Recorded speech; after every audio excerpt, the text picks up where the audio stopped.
산속 안개가 가장 짙던 그날, 낭떠러지 끝에 매달린 시어머니 앞에서 큰 며느리는 잠시 멈춰 섰습니다. 손을 뻗으면 살릴 수 있었지만 그 순간 그녀의 눈앞에 나타난 것은 사람의 손이 아니라 산삼이었지요. 사람 하나와 하늘이 내린 복 하나. 과연 당신이라면 무엇을 붙잡았을까요? 이 이야기는 그 선택 하나가 어떤 끝을 불러왔는지에 대한 옛날 이야기입니다. 산속 안개가 유난히 짙던 날이었습니다. 사람 그림자 하나 제대로 보이지 않을 만큼 세상과 산이 끊어진 듯한 새벽이었지요. 그 깊은 산, 아무도 찾지 않는 험한 길 끝에서 늙은 여인이 낭떠러지에 매달려 있었습니다. 손가락은 바위 틈을 붙잡고 있었고 아래는 끝이 보이지 않는 절벽이었지요. 며느라, 살려다오. 쉰 숨 섞인 목소리가 안개 속으로 흩어졌습니다. 그 앞에는 한 여인이 서 있었습니다. 그 여인은 바로 이 늙은 여인의 큰 며느리였지요. 손만 뻗으면 닿을 거리, 조금만 힘을 주면 사람 하나는 살릴 수 있는 상황이었습니다. 그런데 바로 그때였습니다. 안개 속에서 무언가 번쩍하고 빛났습니다. 바위 틈 사이, 마치 기다렸다는 듯 고개를 내민 산삼한 뿌리. 뿌리는 굵고 잎은 또렷했지요. 사람들이 평생 한 번 보기 힘들다는 그 귀한 산삼이었습니다. 큰 며느리의 숨이 멎은 듯 멈췄습니다. 눈은 시어머니가 아니라 산삼 쪽으로 향해 있었지요. 산삼이라니, 그 입가에 아주 잠깐이었지만 분명 미소가 스쳤습니다. 그 순간 이 여인은 선택의 갈림길에 서 있었습니다. 사람 하나와 인생을 바꿀 복 하나, 그리고 그 선택은 곧 이 집안의 모든 것을 바꾸게 됩니다. 이야기는 지금으로부터 한참 전 조선 중기 산골 마을로 거슬러 올라갑니다. 그때는 지금과 달랐습니다. 굶어 죽는 일이 죄가 아니던 시절, 살기 위해 무엇인가를 버리는 선택이 마냥 비난받지만은 않던 시대였지요. 흉년은 해마다 이어졌고 논밭은 메말랐으며 가을이 와도 곳간은 비어 있었습니다. 사람들은 서로를 믿지 않았고 오늘 살아남기 위해 내일을 포기하는 일도 흔했습니다. 이 마을 한쪽 산자락 아래에 자리한 작은 집 한 채가 있었습니다. 한때는 그럭저럭 살림이 괜찮았던 집이었지만 흉년이 몇 해 이어지며 빠르게 기울어갔지요. 이 집에는 늙은 시어머니와 두 며느리가 함께 살고 있었습니다. 큰 며느리는 달랐습니다. 고을에서도 손꼽히는 부잣집 딸이었고 친정에는 재산도 인맥도 있었지요. 그녀가 시집 올 때 가져온 혼수 덕에 이 집안은 한동안 숨을 돌릴 수 있었습니다. 사람들은 말했습니다. 저 집은 큰 며느리 덕에 버틴다고. 시어머니 역시 그렇게 생각했습니다. 큰아들의 앞날을 위해서라도 이 며느리만은 절대 놓칠 수 없다고 여겼지요. 그래서 좋은 것은 늘 큰 며느리 몫이었습니다. 밥상에 고기가 오르면 제일 먼저, 새 옷감이 들어오면 제일 먼저, 우리 큰 며느리 고생 많다. 그 말은 하루에도 몇 번씩 들렸습니다.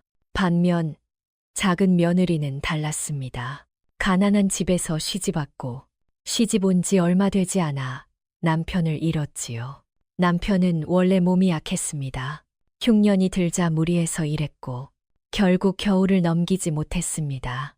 하지만 사람들은 그렇게 보지 않았습니다. 서방 잡아먹은 팔자 아니냐. 들어온 해에 사람이 죽었잖아. 수군거림은 칼처럼 날아왔고 시어머니의 마음도 점점 식어갔지요. 작은 며느리는 변명하지 않았습니다. 울지도 않았고 따지지도 않았습니다. 그저 고개를 숙이고 묵묵히 집안일을 했을 뿐입니다. 그렇게 하루하루가 쌓였습니다. 밥은 늘 늦었고 일은 늘 많았고 말 한마디 건네는 사람도 없었습니다. 하지만 작은 며느리는 매일 새벽 집을 나섰습니다. 아직 해가 뜨기도 전 마을이 잠든 시간에 혼자 약방으로 향했지요. 품팔이로 모은 동전 몇 댁을 쥐고 시어머니의 보약을 지어왔습니다. 왜 그랬을까요? 사람들은 말했습니다. 죄를 씻으려는 거다. 서방 잡아먹은 죄가 마음에 남아서겠지. 하지만 작은 며느리의 마음은 달랐습니다. 아주 오래전 친정이 빚에 몰려 무너질 뻔했을 때 시어머니가 말없이 보내준 쌀 한 말. 그 쌀로 친정은 한 달을 버텼고 그 은혜를 작은 며느리는 잊지 않고 있었던 것이지요. 이 집안에서는 아무도 몰랐습니다. 아니, 알려고 하지 않았습니다. 그리고 그 무심함이 쌓여 마침내 그날 새벽 시어머니를 산으로 향하게 만들었습니다. 사람 하나를 버리고 집안을 살리겠다는 선택. 그리고 그 선택의 끝에서 하늘은 한번 아주 잔인한 시험을 내리게 됩니다. 그 시험은 지금도 안개가 거치지 않는 그 산속에서 시작되고 있었지요. 조선 중기라 불리던 그 시절, 사람들은 오늘을 넘기는 것만으로도 숨이 찼습니다. 하늘은 인색했고 비는 때를 모르고 내렸으며 곡식은 뿌리째 말라갔지요. 봄에는 씨앗이 타들어갔고 가을이 와도 거둘 것이 없었습니다. 곳간이 빈 집은 하루가 다르게 늘어났고 마을에서는 밤마다 아이 울음 대신 배고픈 숨소리가 들렸습니다. 그런 세상이었습니다. 무언가를 지키려면 무언가를 버려야 하는 세상. 사람들은 그걸 죄라 부르지 않았습니다. 그저 어쩔 수 없는 일이라 했지요. 이 집안도 그 어쩔 수 없는 갈림길 앞에 서 있었습니다. 산자락 아래 자리한 작은 집. 기둥은 오래되어 삐걱거렸고 지붕의 핏짚은 군데군데 내려앉아 있었습니다. 한때는 사람 굿이라며 살던 집이었지만 흉년이 몇 해 이어지자 살림은 걷잡을 수 없이 기울어졌지요. 시어머니는 밤마다 마당에 서서 하늘을 올려다보곤 했습니다. 달은 여전히 밝았지만 그 빛이 곡식을 만들어주지는 않았지요. 이 집에는 며느리가 둘 있었습니다. 큰 며느리는 보기만 해도 사람 눈길을 끄는 여인이었습니다. 말씨도 단정했고 옷차림도 깔끔했지요.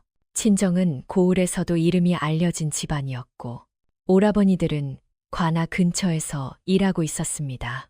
큰 며느리가 시집 올 때 가져온 혼수 덕분에 이 집안은 몇 해나마 흉년 속에서도 버틸 수 있었습니다. 시어머니는 알고 있었습니다. 이 며느리가 가진 뒤가 이 집안의 숨통이라는 것을 말이지요. 그래서 마음이 자연히 기울었습니다. 의도하지 않아도 말 한마디와 눈길 하나가 달라졌습니다. 밥상에 고기가 오르면 큰 며느리 앞에 먼저 놓였고 새 옷감이 들어오면 내가 먼저 골라라는 말이 나왔지요. 그런 날들이 반복되자 마을 사람들도 알게 되었습니다.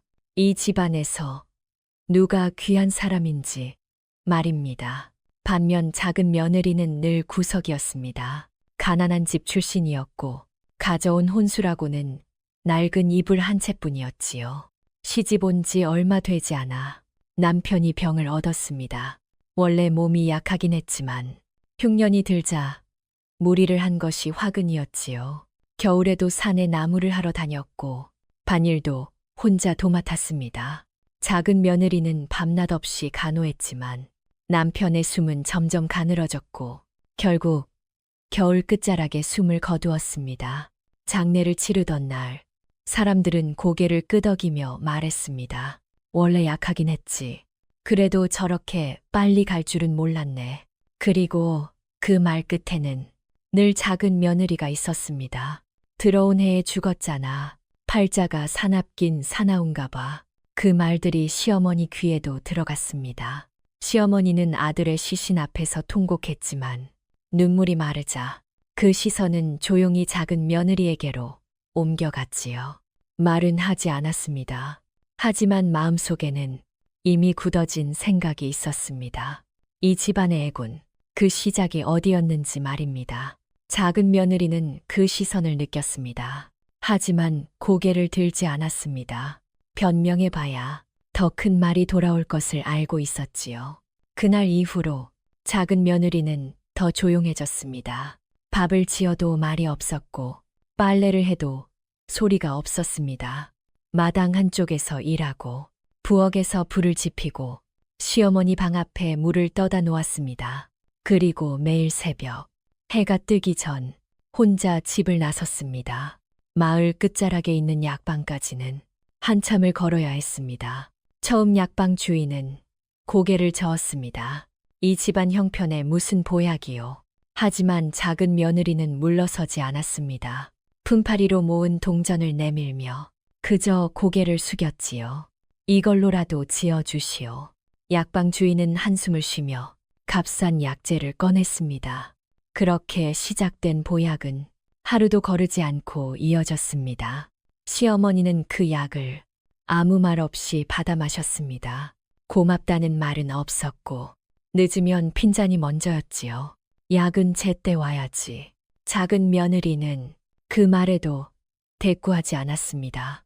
사람들은 수군거렸습니다. 죄가 많으니 저러지. 속죄하는 거겠지. 하지만 작은 며느리는 알고 있었습니다. 자신이 왜 이 일을 하는지 말입니다.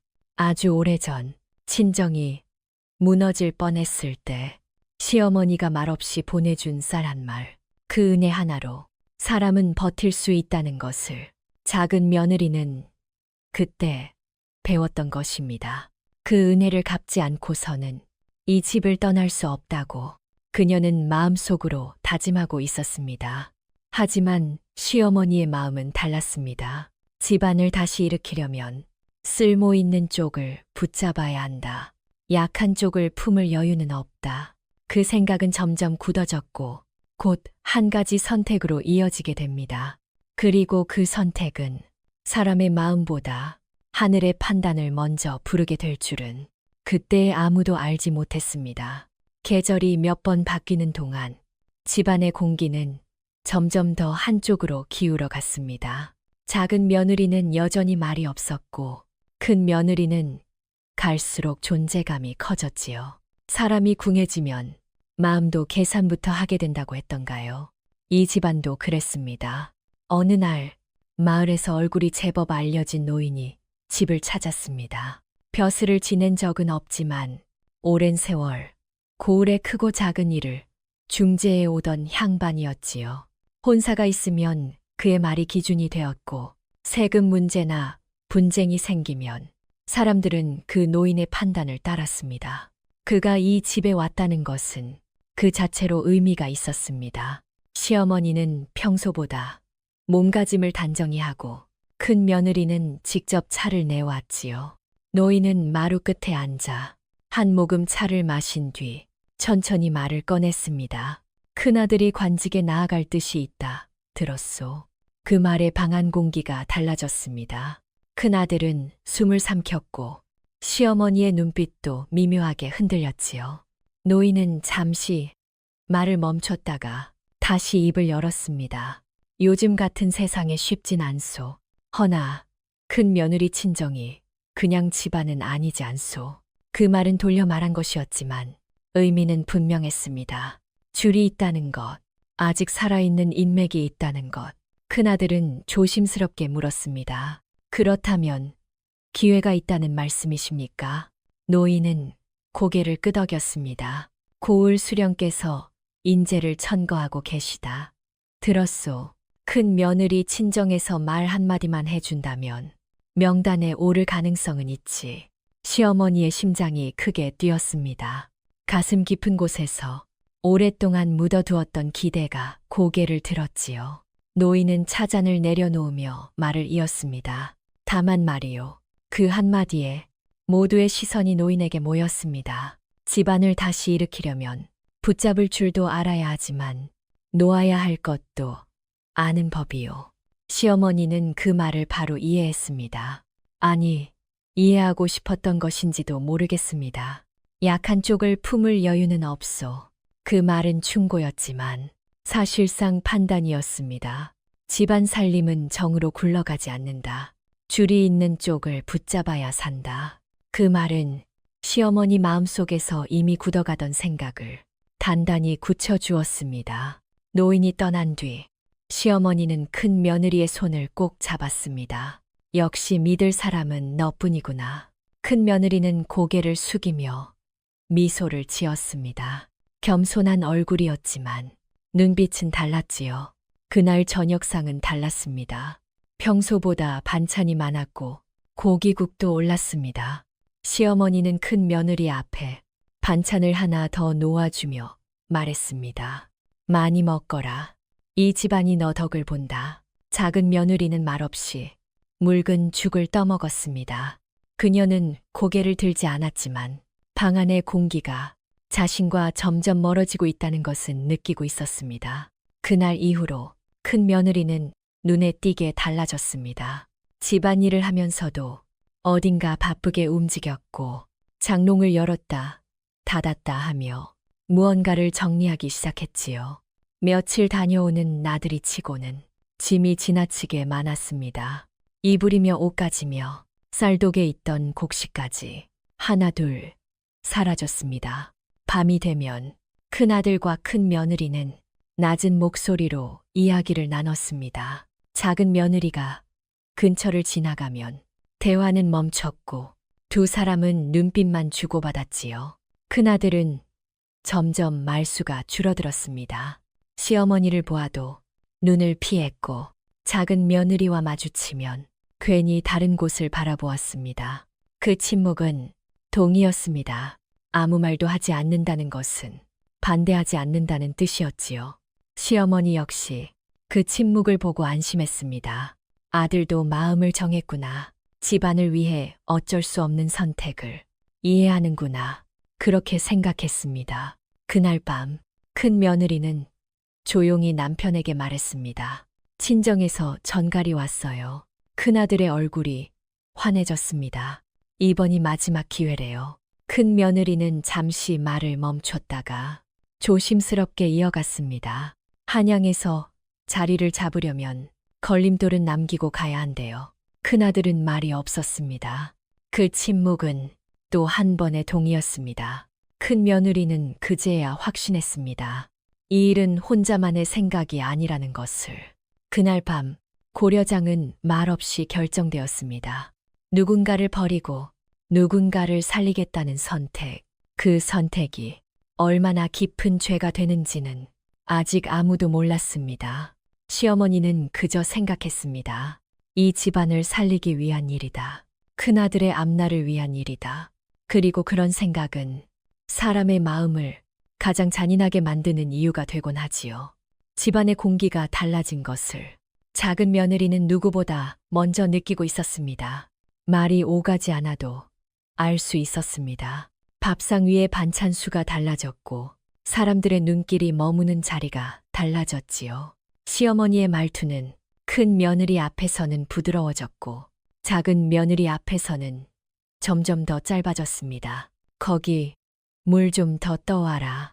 밥이 왜 이렇게 묽으냐. 질책은 이유가 없었고 대답을 해도 돌아오는 것은 빈잔뿐이었습니다.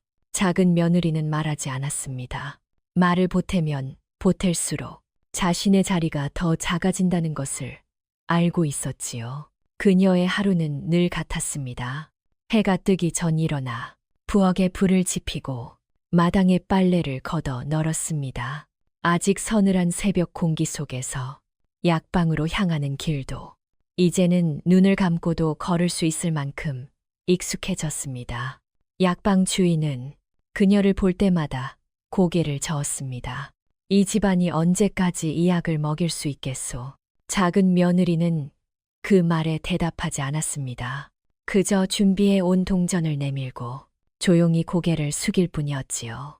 약봉지를 품에 안고 돌아오는 길, 그녀는 늘 같은 생각을 했습니다.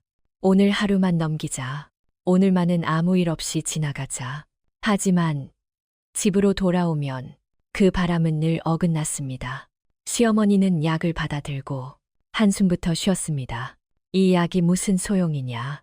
작은 며느리는 아무 말도 하지 않았습니다. 그저 물을 더 떠다 놓고 방을 나섰지요. 그런 날들이 반복되면서 작은 며느리는 자신이 이 집안에서 점점 사람이 아닌 무언가가 되어가고 있다는 느낌을 받았습니다. 일을 하는 손, 보이지 않는 그림자 같은 존재. 그러던 어느 날부터였습니다. 큰 며느리가 유난히 분주해지기 시작한 것이 장롱을 열었다 닫았다 하며 옷가지를 꺼내 정리했고 이불을 햇볕에 널었다가 다시 개켜들였습니다. 며칠 다녀오는 길이라 하기에는 짐이 지나치게 많았습니다. 쌀독을 열면 어느새 바닥이 보였고 곳간에 남아있던 곡식도 하나둘 사라졌습니다. 작은 며느리는 묻지 않았습니다. 묻는 순간 자신이 더 빠르게 밀려날 것 같았기 때문입니다. 밤이 되면 집안은 이상하게 조용해졌습니다. 큰아들과 큰 며느리는 방 안에서 낮은 목소리로 이야기를 나눴고 작은 며느리가 부엌을 지나갈 때면 대화는 끊겼습니다. 문 너머로 들리는 것은 속삭임과 긴 침묵뿐이었지요. 큰아들은 예전과 달랐습니다. 어머니를 봐도 제대로 눈을 마주치지 못했고 작은 며느리와 마주치면 괜히 헛기침을 하며 자리를 피했습니다. 그 모습이 작은 며느리의 가슴을 서늘하게 만들었습니다. 무언가가 이미 결정된 것 같은 느낌. 어느 날 저녁, 밥상은 유난히 풍성했습니다.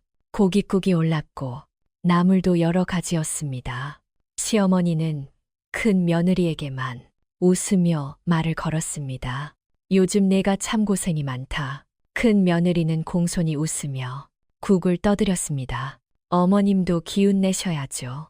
작은 며느리는 묽은 죽 한 그릇을 앞에 두고 숟가락만 천천히 움직였습니다. 그날 밤 잠자리에 누웠지만 잠은 오지 않았습니다. 집안의 기운이 마치 숨을 죽이고 있는 것처럼 느껴졌기 때문입니다. 무언가가 곧 일어날 것 같은데 그게 무엇인지는 알 수 없는 그런 불안이었습니다. 며칠 뒤 큰 며느리는 시어머니에게 말했습니다. 어머님, 출세를 앞두고 복을 빌러가면 좋다 하더라고요. 시어머니의 눈빛이 달라졌습니다. 복을 빈다고? 네, 산 너머에 돌을 닦는 분이 계신데 앞날을 훤히 보신다고 소문이 자자해요. 그 말은 시어머니 마음속에 오랫동안 품고 있던 기대를 건드렸습니다.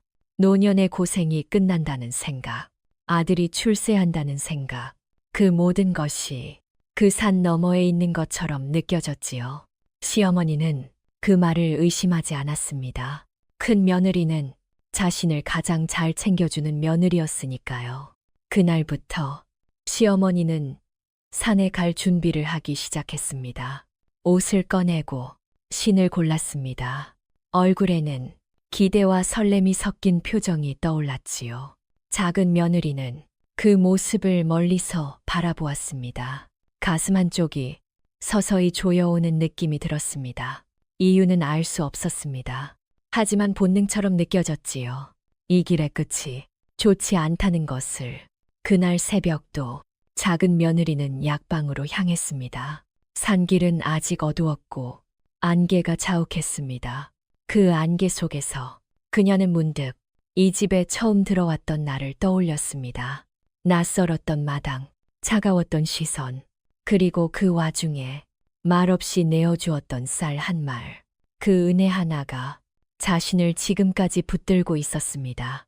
그래서 작은 며느리는 아직 떠나지 않았고 아직 등을 돌리지 않았습니다. 하지만 그 은혜가 곧 시험대에 오르게 될 줄은 그때는 알지 못했습니다. 산으로 향하는 그날이 점점 다가오고 있었으니까요. 그날은 아직 새벽이 오기 전이었습니다. 하늘과 땅의 경계가 흐릿한 시간. 마을은 모두 잠들어 있었지요. 큰 며느리는 조심스럽게 시어머니를 깨웠습니다. 어머님, 이제 일어나셔야지요. 길이 멀어서요. 시어머니는 잠결에도 얼굴에 웃음이 남아 있었습니다. 오늘이 어떤 날인지 잊지 않고 있었던 것이지요. 산에 오르면 복을 받고 아들이 출세하고 노년의 고생이 끝나는 날. 그렇게 믿고 있었습니다. 큰 며느리는 전날부터 준비해 둔 옷을 꺼내 입혀드렸습니다. 평소보다 조금 더 단정한 옷, 새 신까지 꺼내 놓았지요. 시어머니는 거울을 들여다보며 말했습니다. 내가 이런 날을 또 보네.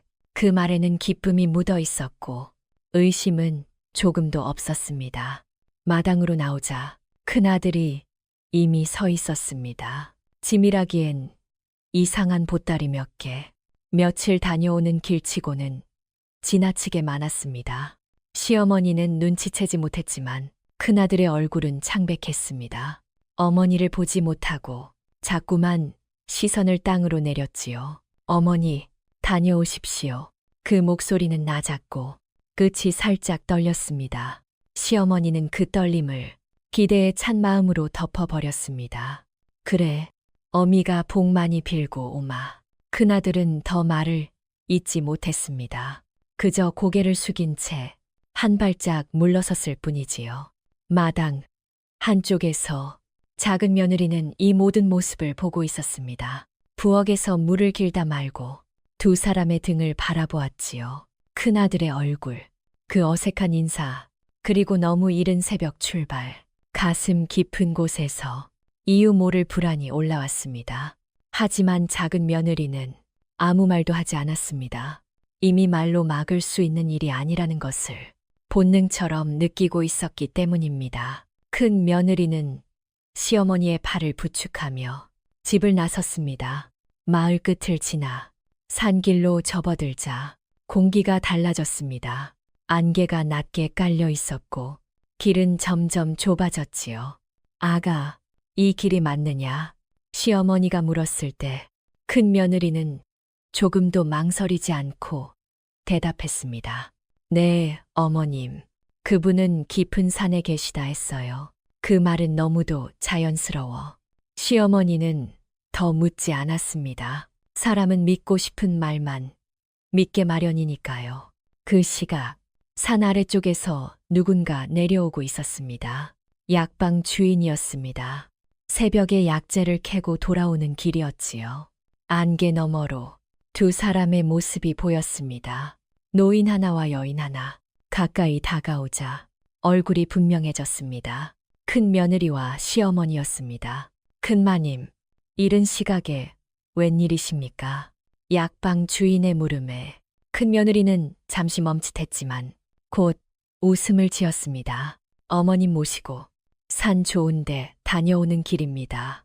약방 주인은 고개를 끄덕였지만 그들의 걸음을 유심히 보았습니다. 그리고 갈림길에서 그들이 왼쪽, 사람들이 거의 다니지 않는 길로 접어드는 것을 보았습니다. 그 길은 바위가 많고 험한 곳, 짐승이나 다니는 깊은 산길이었습니다. 저쪽은 약방 주인은 말하려다 입을 다물었습니다. 남의 집안일에 섣불리 나설 일이 아니었지요. 하지만 마음 한켠이 편치 않았습니다. 어르신을 모시고 왜 굳이 저 길로 가는지 그 모습은 약방 주인의 기억에 남았습니다. 산길은 점점 가팔라졌습니다. 시어머니는 숨이 가빠졌고 걸음이 느려졌습니다.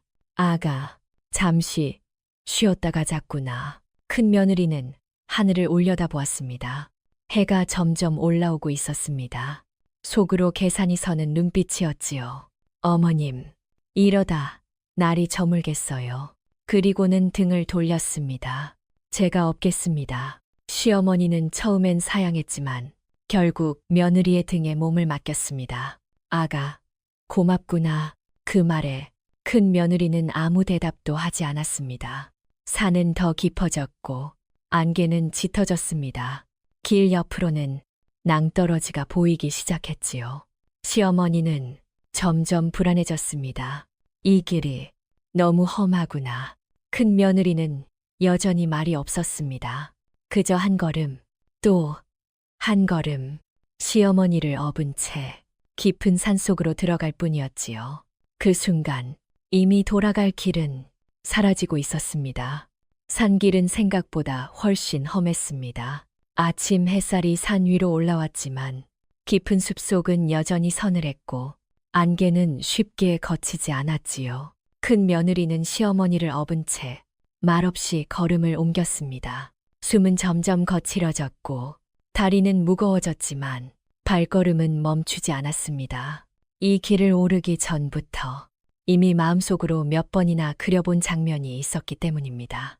어디쯤 가면 사람의 발길이 끊어지고 소리마저 사라지는지, 어디쯤 가면 돌아갈 수 없게 되는지, 시어머니는 며느리의 등 위에서 점점 말수가 줄어들었습니다. 처음에는 아가 고생이 많다. 조금만 더 가면 되겠지. 그렇게 말하던 입이 이제는 숨을 고르는 소리만 냈지요. 등 뒤에서 전해지는 늙은 몸의 무게와 떨림. 큰 며느리는 그것을 느끼면서도 마음을 굳게 다잡았습니다. 지금 멈추면 여기까지 온 의미가 없어진다. 이 생각이 발걸음을 더 빠르게 만들었습니다. 길은 점점 좁아졌고 양옆으로는 바위가 솟아올랐습니다. 나무 뿌리가 길을 가로막았고 비탈은 점점 가팔라졌지요. 시어머니는 결국 떨리는 목소리로 말했습니다. 아가, 이제는 정말 힘들구나. 큰 며느리는 그제야 걸음을 멈췄습니다. 바위 하나에 시어머니를 앉혔지요. 시어머니는 거친 숨을 몰아쉬며 주위를 둘러보았습니다. 사람이 다니는 길 같지 않았습니다. 새소리도 바람 소리도 어딘가 멀게 느껴졌지요. 아가, 이 길이 정말 맞느냐? 그 질문에는 불안이 섞여 있었습니다. 큰 며느리는 시어머니의 얼굴을 바라보았습니다. 그 얼굴에는 믿음이 있었습니다. 자신을 믿고 따라온 얼굴. 잠시, 아주 잠시 큰 며느리의 마음이 흔들렸습니다. 하지만 그 흔들림은 곧 다른 생각으로 덮였습니다. 지금 돌아가면 모든 것이 무너진다. 큰아들의 앞날도, 이 집안의 마지막 기회도. 그 생각은 양심보다 훨씬 무거웠습니다. 어머님, 조금만 더 가면 됩니다. 그 말은 너무도 차분했고 너무도 자연스러워 시어머니는 더 묻지 않았습니다. 다시 엎이는 순간 시어머니는 며느리의 등에 조용히 기대며 말했습니다. 아가, 너 아니었으면 어찌했을까? 그 말은 큰 며느리의 가슴을 잠깐 찔렀지만 곧 사라졌습니다. 산은 점점 깊어졌습니다. 안개는 다시 짙어졌고 앞이 잘 보이지 않았습니다. 길 옆으로는 어느새 낭떠러지가 모습을 드러냈습니다. 아래를 내려다보면 끝이 보이지 않는 어둠. 시어머니는 등 위에서 몸을 움찔했습니다. 아가, 길이 너무 험하다. 큰 며느리는 대답하지 않았습니다. 말을 하면 마음이 흔들릴 것 같았기 때문입니다. 그녀는 발밑만 보며 한 걸음, 또 한 걸음, 정해진 곳을 향해 걸었습니다. 머릿속에서는 이미 끝난 이야기처럼 이후의 장면들이 스쳐 지나갔습니다. 한양으로 떠나는 큰아들, 사람들 앞에서 고개를 드는 집안, 그리고 이 산속에 남겨진 노인 하나. 사람들은 말할 것이다. 산에 가다 사고를 당했다. 길이 험했나 보다. 그 정도면 충분하다고 큰 며느리는 생각했습니다. 그때 발밑에서 돌 하나가 굴러 떨어졌습니다. 작은 소리였지만 안개 속에서는 크게 울렸지요. 시어머니의 몸이 등 위에서 흔들렸습니다. 아가, 조심해라. 큰 며느리는 순간 중심을 잃었습니다. 발이 미끄러졌고 몸이 휘청거렸지요. 그 찰나의 순간 모든 것이 느리게 보였습니다. 바위, 안개, 그리고 바로 옆에 있던 낭떠러지. 시어머니는 등에서 미끄러지듯 내려왔습니다. 아가, 짧은 비명과 함께 몸이 앞으로 쏠렸고 손은 본능처럼 바위를 붙잡았습니다. 시어머니는 낭떠러지 끝에 매달려 있었습니다.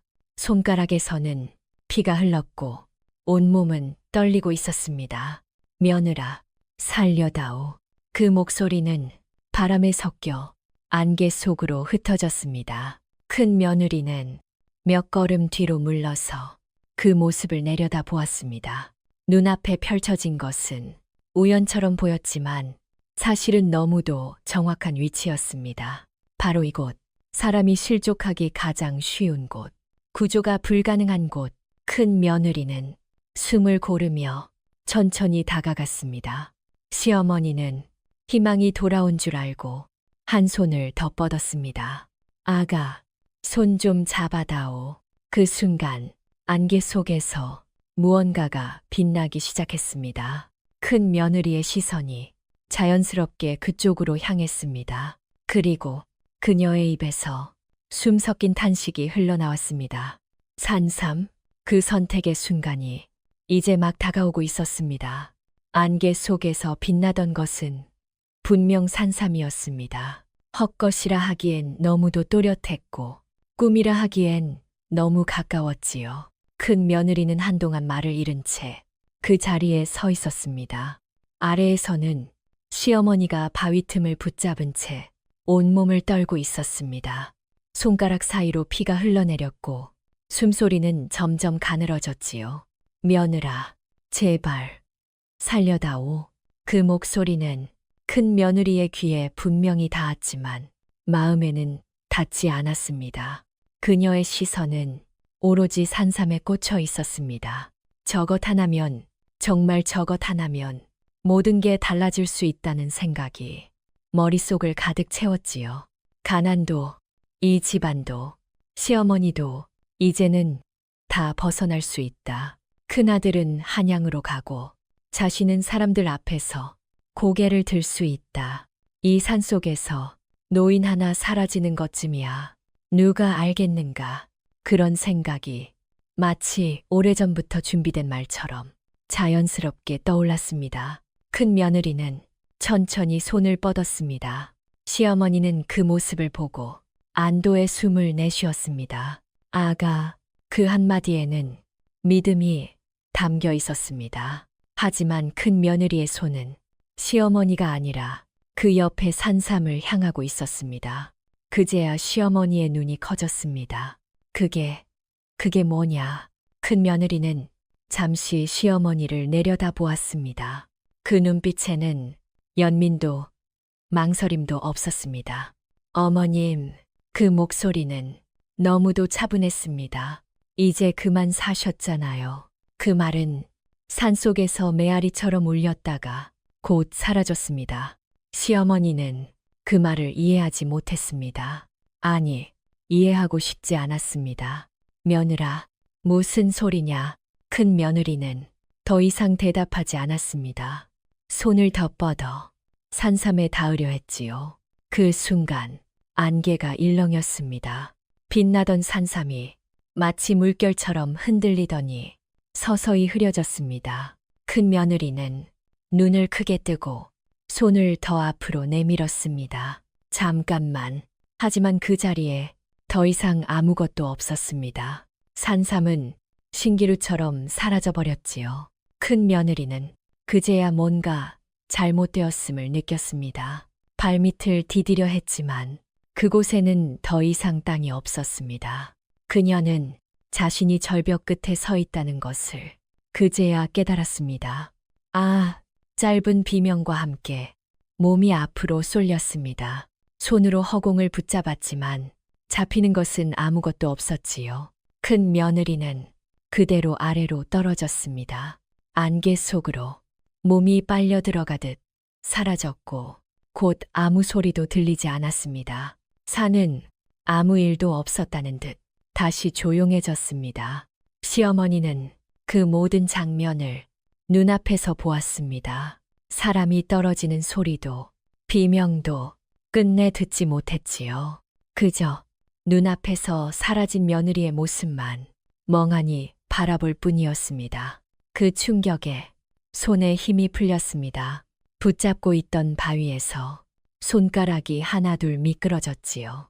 아, 시어머니는 이제 자신도 같은 길을 가게 되겠구나 생각했습니다. 그 순간 머릿속에 스쳐 지나간 것은 큰 며느리가 아니었습니다. 말없이 약을 지어 오던 작은 며느리의 뒷모습이었습니다. 그 얼굴이 왜 이제야 떠올랐는지 시어머니 자신도 알 수 없었습니다. 손가락이 완전히 떨어지려는 찰나 위쪽에서 돌 부딪히는 소리가 들렸습니다. 거친 숨소리, 급하게 다가오는 발소리. 누군가 이쪽으로 오고 있었습니다. 어머님, 안개 너머에서 익숙한 목소리가 들렸습니다. 시어머니의 눈이 그쪽으로 향했습니다. 희미하게 보이는 낯익은 그림자. 그것은 큰 며느리가 아니었습니다. 이제 막 두 번째 선택이 산속에서 준비되고 있었습니다. 어머님, 그 목소리는 안개를 가르며 날아왔습니다. 숨이 찢어질 듯 거칠었고 목소리 끝은 떨리고 있었습니다. 시어머니는 거의 힘이 풀린 손으로 위쪽을 올려다보았습니다. 안개 너머에서 한 여인이 달려오고 있었습니다. 머리는 흐트러졌고 옷자락은 찢어져 있었으며 발은 거의 맨발에 가까웠지요. 작은 며느리였습니다. 그녀는 멈추지 않았습니다. 돌부리에 걸려 휘청거리면서도 몸을 던지듯 앞으로 나아왔습니다. 어머님, 손 놓지 마세요. 그 말은 부탁이 아니라 거의 명령에 가까웠습니다. 작은 며느리는 땅에 엎드리듯 몸을 낮추고 시어머니의 손을 붙잡았습니다. 차갑고 피로 젖은 손, 힘없이 떨리고 있는 손. 그 순간 작은 며느리의 눈앞에도 무언가가 보였습니다. 안개 사이로 은은하게 빛나는 형체. 큰 며느리가 보았던 것과 똑같은 자리였습니다. 굵은 뿌리, 선명한 입, 산삼이었습니다. 숨만 고르면, 손만 뻗으면 닿을 수 있는 거리. 작은 며느리의 심장이 쿵 하고 내려앉았습니다. 그녀도 사람이었습니다. 그 귀함을 몰랐을 리 없지요. 저것 하나면 가난도 끝이고 이 집을 떠나도 누구도 붙잡지 못할 것입니다. 순간, 아주 짧은 순간이었지만 머릿속에 그런 생각이 스쳤습니다. 하지만 그보다 먼저 손에 전해진 감각이 있었습니다. 시어머니의 손이 점점 미끄러지고 있다는 것. 작은 며느리는 이를 악물었습니다. 어머님, 제가 있으니까요. 그녀는 산삼 쪽을 보지 않았습니다. 고개를 돌렸습니다. 보지 않으면 마음이 흔들리지 않을 거라 그렇게 믿고 싶었지요. 손에 힘을 더 주자 팔이 비틀렸습니다. 통증이 번졌고 손바닥에서는 피가 흘렀습니다.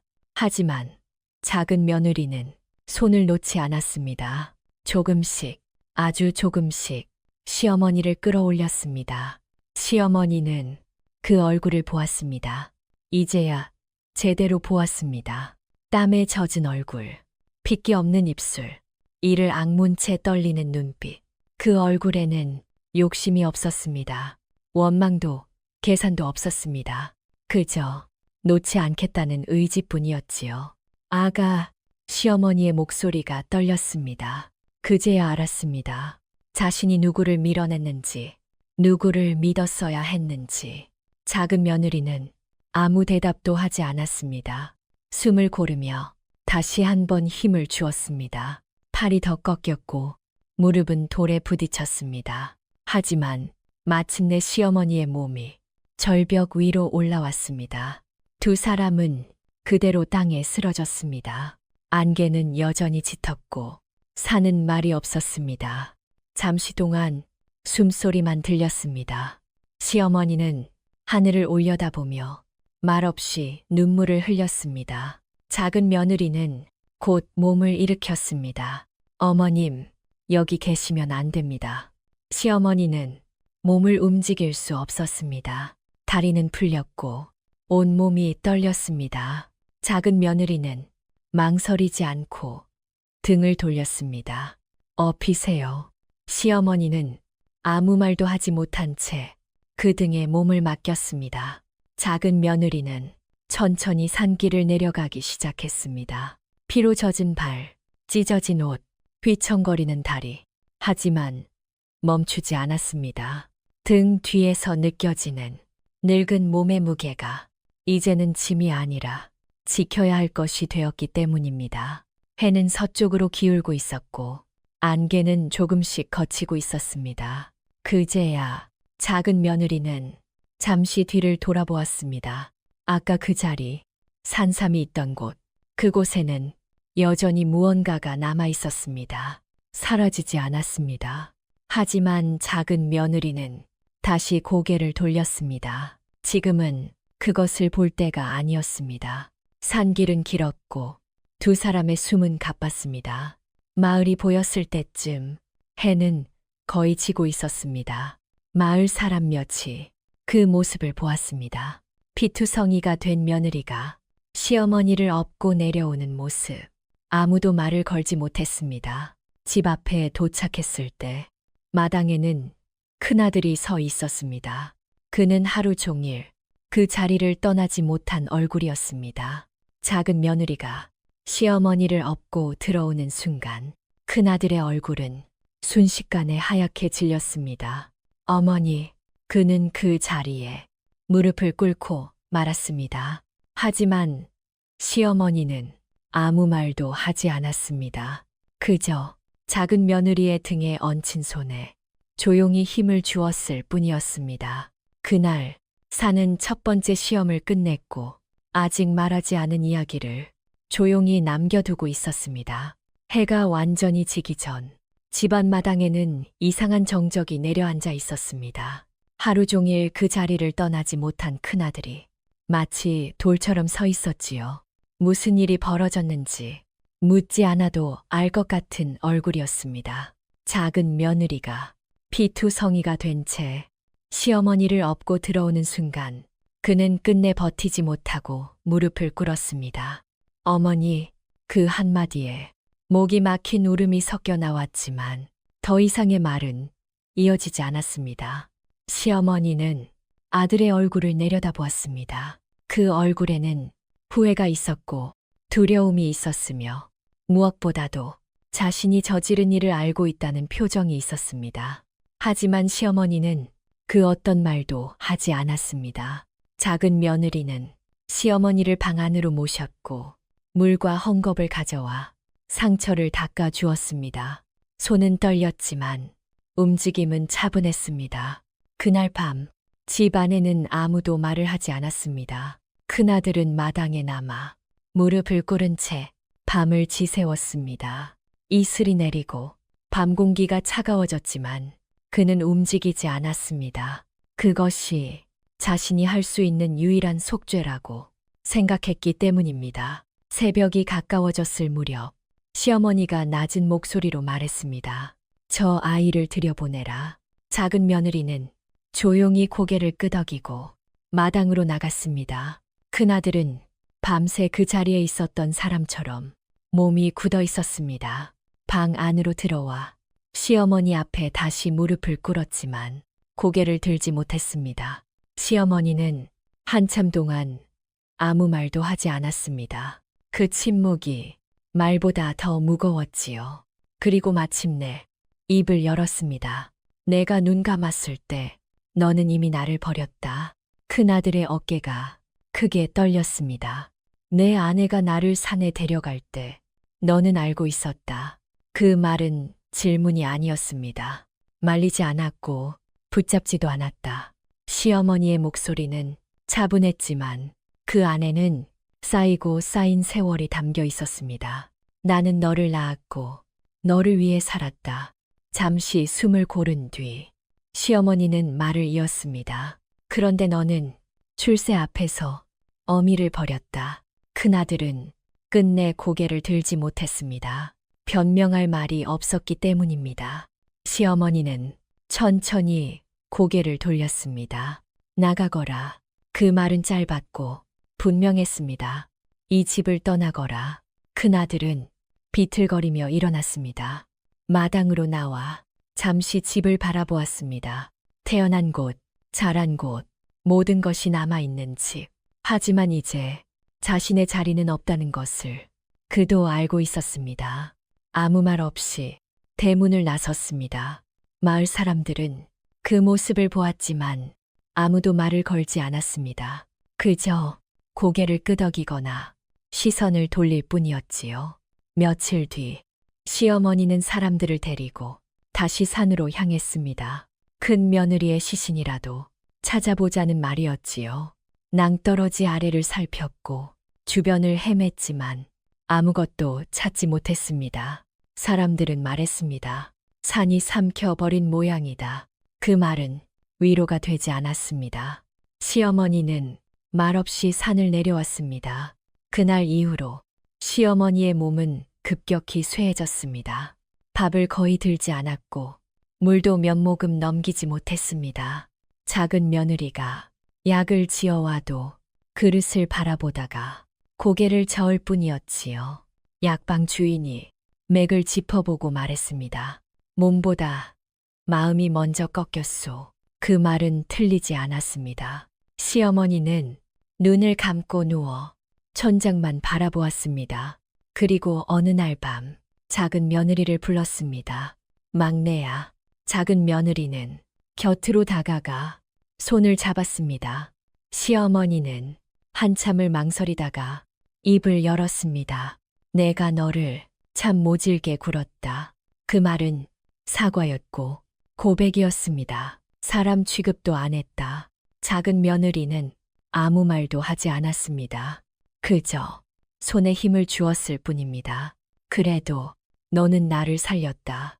시어머니의 눈에서 눈물이 흘러내렸습니다.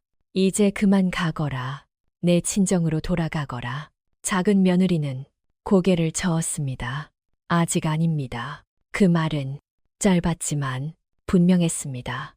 시어머니는 그 얼굴을 바라보았습니다. 그제야 알았습니다. 이 아이는 붙잡아 두어도 되는 사람이 아니라 곁에 있어 주는 사람이었다는 것을. 그날 밤 산은 조용했고 집안에는 아직 끝나지 않은 이야기가 남아 있었습니다. 그날 밤 작은 며느리는 끝내 잠을 이루지 못했습니다. 시어머니는 깊은 숨을 몰아쉬며 누워 있었고 등불 아래 방 안은 조용했지만 그 조용함이 오히려 숨을 막히게 했지요. 약방 주인의 말이 자꾸만 귓가에 맴돌았습니다. 약으로는 더 이상 방법이 없소. 몸보다 마음이 먼저 꺾였다는 말. 그 말은 곧 살고자 하는 기운이 사라지고 있다는 뜻이었습니다. 작은 며느리는 시어머니의 손을 붙잡고 한참을 앉아 있었습니다. 차갑고 마른 손, 그 손을 놓지 않겠다고 스스로에게 몇 번이나 되뇌었지요. 그때 문득 머릿속에 떠오른 것이 있었습니다. 안개 속에서 잠깐 스쳤던 빛, 산속, 그 바위 틈에 분명히 있던 것. 산삼, 큰 며느리 앞에서는 사라졌지만 자신의 눈앞에서는 끝내 사라지지 않았던 그것. 작은 며느리는 조용히 고개를 들었습니다. 지금이라면, 아직 늦지 않았다면 그녀는 그 생각을 말로 꺼내지 않았습니다. 말로 꺼내는 순간 스스로의 마음이 흔들릴 것 같았기 때문입니다. 동이 트기 전 아직 하늘이 어두운 시간에 작은 며느리는 집을 나섰습니다. 신발은 헤어졌고 옷은 아직 마르지 않았지만 발걸음은 망설임이 없었습니다. 산으로 향하는 길은 이미 몸이 기억하고 있었습니다. 돌부리, 나무뿌리, 어디에서 미끄러졌는지까지도. 해가 오르기 전 산은 또다시 안개에 잠겨 있었습니다. 작은 며느리는 잠시 산 아래에서 멈춰서 두 손을 모았습니다. 누구에게 비는지도 모른 채 그저 마음속으로 말했습니다. 살려만 주십시오. 그분을 살릴 수 있다면 다른 것은 바라지 않겠습니다. 산길은 여전히 험했습니다. 밤사이 내린 이슬로 돌은 미끄러웠고 흙길은 질척거렸지요. 몇 번이나 넘어졌고 손바닥이 다시 찢어졌습니다. 하지만 작은 며느리는 속도를 늦추지 않았습니다. 해가 중천에 오를 즈음 갑자기 하늘이 어두워졌습니다. 먹구름이 몰려왔고 굵은 빗줄기가 쏟아졌지요. 작은 며느리는 나무 아래 몸을 숨기고 비가 그치기를 기다렸습니다. 비가 잦아들자 산속에는 다시 안개가 깔렸습니다. 앞이 잘 보이지 않았고 소리도 모두 삼켜진 듯 조용했습니다. 그때였습니다. 안개 사이에서 희미하게 빛나는 것이 다시 눈에 들어왔습니다. 작은 며느리는 숨을 멈췄습니다. 한 걸음, 또 한 걸음 조심스럽게 다가갔지요. 그곳에는 분명히 산삼이 있었습니다. 하나가 아니었습니다. 바위 틈 사이로 여러 뿌리가 서로 기대듯 자라고 있었지요. 뿌리는 굵고 단단했으며 잎은 살아있는 듯 선명했습니다. 작은 며느리는 그 자리에 무릎을 꿇었습니다. 손을 뻗기 전 잠시 멈추었습니다. 욕심이 아니라 간절함이 먼저인지 스스로에게 묻는 시간이었지요. 그리고 천천히 아주 조심스럽게 산삼을 캤습니다. 뿌리가 다치지 않도록 흙을 털어내며 한 뿌리 또 한 뿌리 그녀의 눈에서 눈물이 흘러내렸습니다. 감사해서였고 두려워서였으며 이제야 길이 보였기 때문입니다. 산에서 내려오는 길은 올라갈 때보다 더 힘들었습니다. 몸은 지쳤고 품에 안은 산삼이 자꾸만 무겁게 느껴졌지요. 하지만 작은 며느리는 산삼을 품에서 놓지 않았습니다. 그것은 재물이 아니라 사람 하나의 숨이었기 때문입니다. 집에 도착했을 때 시어머니는 여전히 누워 있었습니다. 작은 며느리는 아무 말도 하지 않고 곧바로 산삼을 다렸습니다. 방 안에는 쓴내와 함께 묘한 향이 퍼졌습니다. 시어머니는 그 향을 맡고 천천히 눈을 떴습니다. 이건 작은 며느리는 그릇을 내밀며 말했습니다. 조금만 드셔보세요. 시어머니는 아무 말 없이 그 약을 받아 마셨습니다. 하루가 지나고 이틀이 지나고 사흘째 되던 날 시어머니는 스스로 몸을 일으켰습니다. 얼굴에 핏기가 돌았고 숨소리도 한결 고르되었습니다. 약방 주인은 고개를 저으며 말했습니다. 기운이 돌아오고 있소. 그 말에 작은 며느리는 조용히 고개를 숙였습니다. 남은 산삼은 팔아 집안 살림에 보탰습니다. 빚을 갚고 쌀독을 채우고 집은 다시 숨을 쉬기 시작했습니다. 시어머니는 그제야 작은 며느리의 손을 잡고 처음으로 말했습니다. 고맙다. 그 말은 늦었지만 진심이었습니다. 산은 그렇게 두 번째 시험을 끝냈고 이번에는 아무것도 빼앗지 않았습니다. 이 이야기는 누가 착하고 누가 나쁘다를 가르치려는 이야기는 아닙니다. 사람이 궁해질 때 어떤 선택을 하게 되는지, 그리고 그 선택 앞에서 하늘은 무엇을 시험하는지에 대한 이야기이지요. 욕심은 눈앞의 것을 붙잡게 만들지만 효와 마음은 결국 사람을 살립니다. 산은 말이 없었지만 모든 것을 보고 있었고 선택한 만큼의 길을 내어 주었을 뿐입니다. 이야기가 마음에 남으셨다면 한지 위의 이야기의 구독과 좋아요로 함께 해주세요.